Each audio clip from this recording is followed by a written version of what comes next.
Hi everyone, I'm Shani Faye. Welcome to High Value Habits, where I give you how-to strategies to uplevel your life through the choices and habits you make and the actions you take.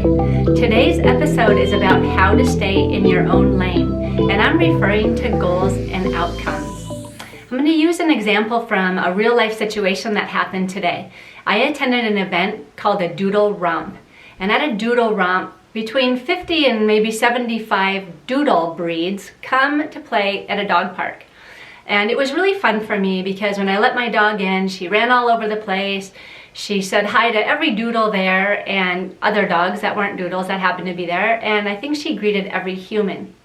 It was cool because there were small dogs and big dogs and young dogs and old dogs and black ones and white ones and yellow ones and red ones and spotted ones and all kinds of different doodles. And it was just really cool.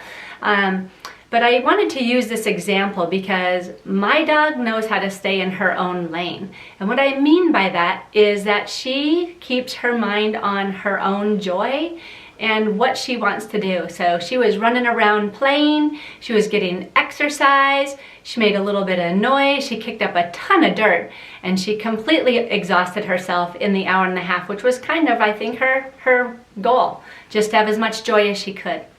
Well, as humans, sometimes we get out of our own lane. And what I mean by that is instead of focusing on our own business and our own joy and our own overall happiness or the outcomes that we want, we focus on what other people are doing.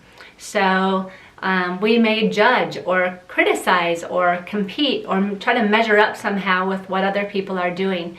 And while yes, it's sometimes good to look at other people as an example, especially a positive example, and say what they're doing is working for them. I wonder what it is.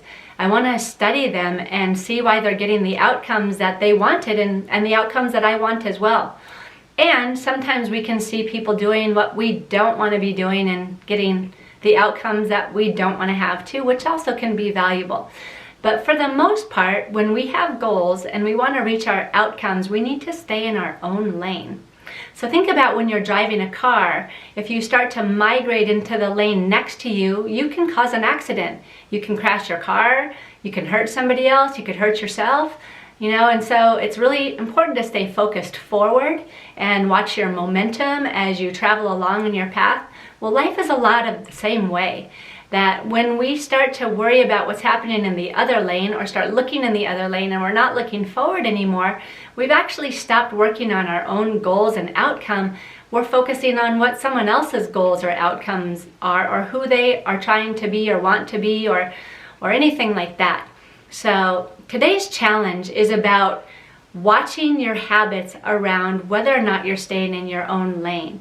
Are you focusing on yourself and what you're getting out of your life and getting fulfilled and having positive things happen for you? Or do you keep getting distracted by looking in the other lane at what everyone else is doing and comparing yourself to them? Now, there's nothing wrong with being competitive or comparing, but it's what you do with it that really matters. So if you're going to compete with someone, compete with yourself. And if you're going to compare yourself to someone, compare yourself to who you were yesterday and who you want to be tomorrow. So here's the challenge. See how often you're in your own lane and see what you get from being there. And notice when you are out of your own lane and you're focused on somebody else's lane and getting sidetracked and distracted from your own goals. It's really simple. Once you recognize that you're out of your own lane, and you might do it many times a day, just get back in your own lane. Focus forward, go in the direction you want to go, trust that you can get there, and do your best work with yourself. Thanks so much for tuning in today. I hope you have a happy, high-value day.